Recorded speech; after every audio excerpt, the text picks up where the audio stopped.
Hey everybody, Julie here from Mostly Caffeinated.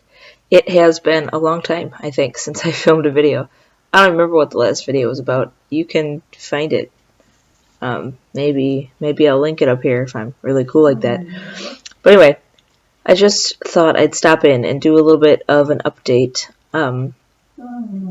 If you haven't seen my last few videos, we are expecting our fourth baby, fifth child in about 5 weeks.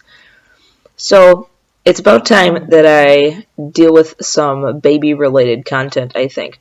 I haven't done this much with my previous kids, but I think this time I want to do like a what I put in my bag video, maybe like a newborn essentials video.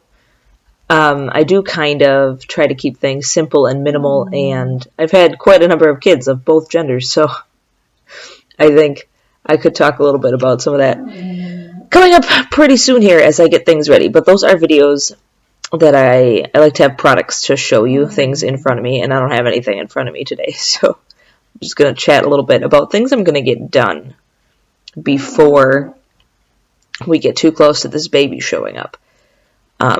These might be things that it would be helpful to remember. Maybe your life circumstances are kind of similar to mine. Or maybe these have absolutely nothing to do with you and you just are listening to me ramble, and that's cool too. But anyway, with about 5 weeks left here, there are some things I need to get done. Because this baby is due at the end of March, beginning of April. So like right when spring weather maybe takes hold. I live in the Midwest, so sometimes it's still snowing at the end of March, beginning of April. Sometimes it's already like 60 degrees. And that can vary by day, not just by year. So with it being that kind of weather, what I need to do before the baby arrives is I need to do my spring-summer clothes shopping for my other kids. It is possible that in the first few weeks of April, they already are going to need warm weather clothing. And I am not going to do this big shopping trip with a teeny tiny newborn. I'm going to do it super pregnant instead, but that's just the way it works out. I buy all of my younger kids' clothes on consignment from a store called Once Upon a Child. It's a chain of consignment stores for kids' clothes. And they have everything: shoes, shirts, pants, pajamas, even like coats, Halloween costumes, toys, that kind of stuff. And I usually get my kids' entire wardrobes there. Sometimes I'll need a pair of shoes new here or there. Sometimes, like for my little girl, I bought tights new. I always buy new underwear, new socks. But all of their, shoes, pants, shirts, even their dress clothes, and my little girl's dresses, they all come from there.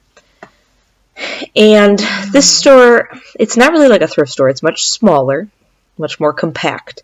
They have a lot of items.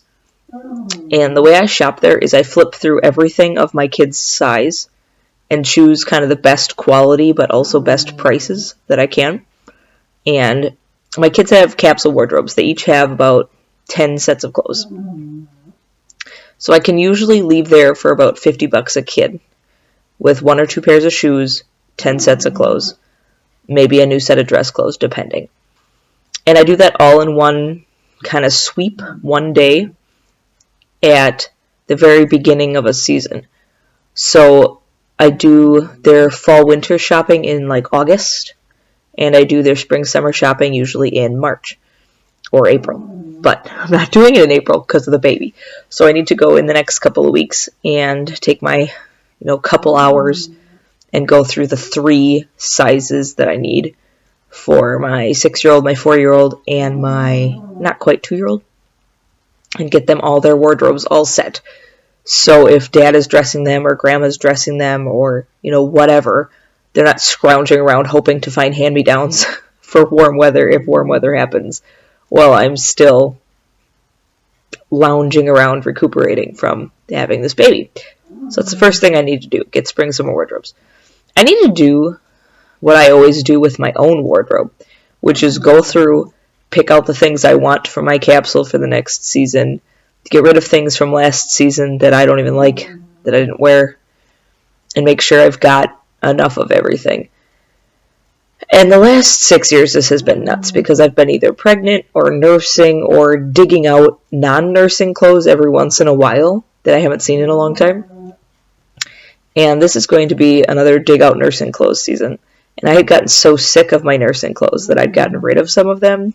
And I thought I didn't need them anymore. And I was ready to move on to non-nursing clothes. But here we are. So I've got to dig out my spring-summer nursing appropriate wardrobe and weed through there what I really hate or what's really worn out and see if I need anything. I don't think I do, as my wardrobe desires have gotten even more minimal. I think probably I can just get rid of what I don't like and I'll still have enough, but I gotta check it out. I gotta check out things like how my Spanx shorts are doing that I wear under all my dresses.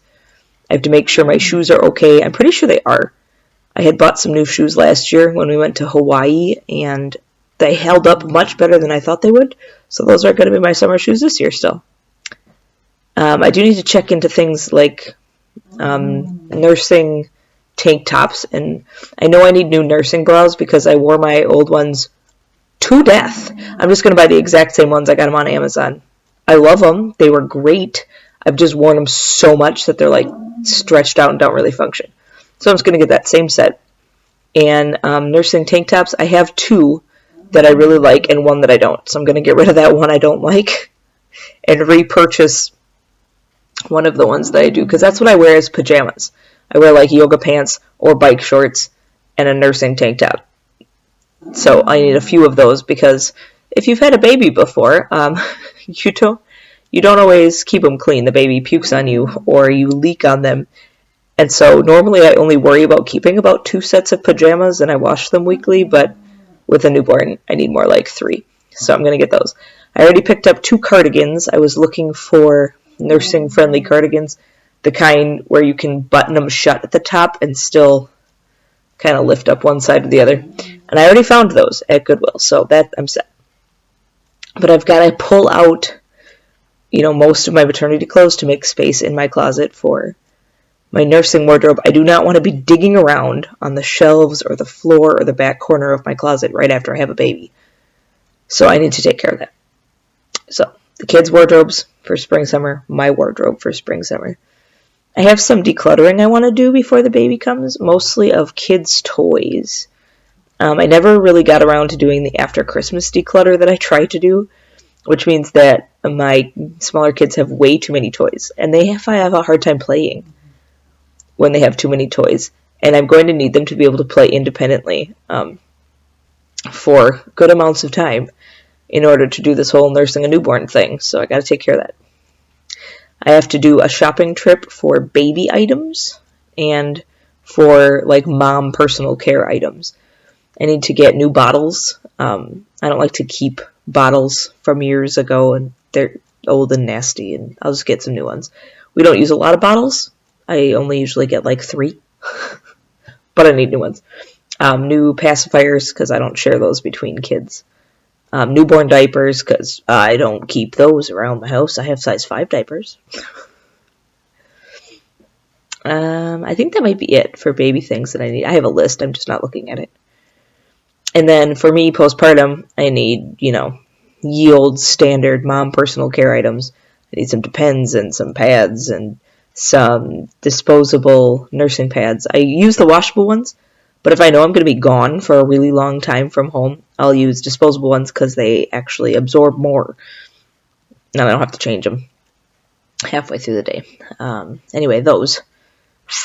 Snacks. I always keep like granola bars in my nightstand and like some Gatorades because there's no way you can stay hydrated enough. So I have to do a shopping trip for those items. We don't need really any big ticket baby things. We still got a changing table. We still got the crib because my daughter's still using them. So I don't need to deal with any of that. The grandparents bought us each one bigger baby item that we needed for Christmas because after 3 kids, the bouncer chair, bouncy seat thing was just busted. It actually is physically broken.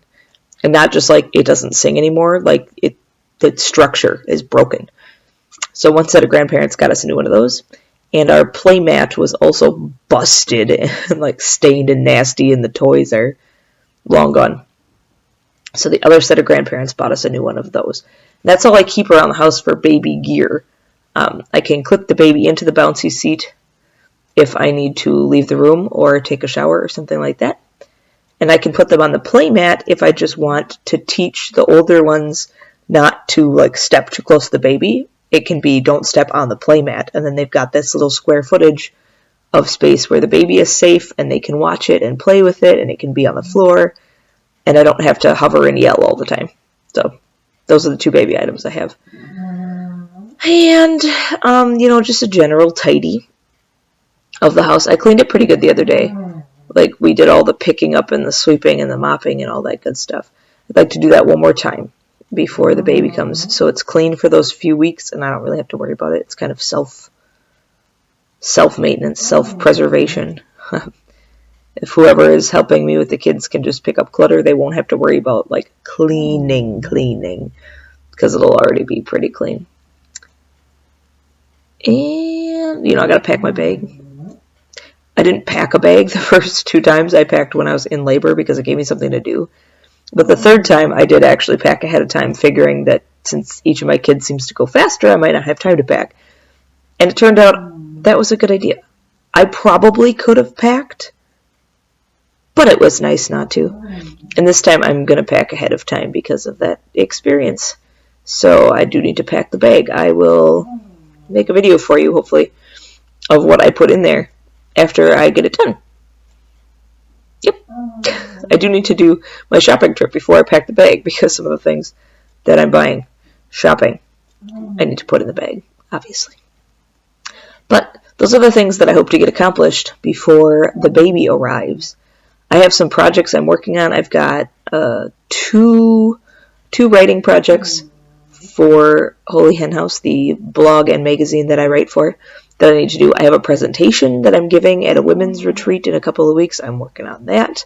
I have all my March library things for the school library. It's Dr. Seuss month, so that's usually kind of a lot of fun and games and special projects that I don't normally do. But I gotta get all of that arranged. And it's Lent, so we have church every Wednesday, which kind of adds to the kerfluffle around here. And my teenager is starting track practices, which adds to the chaos.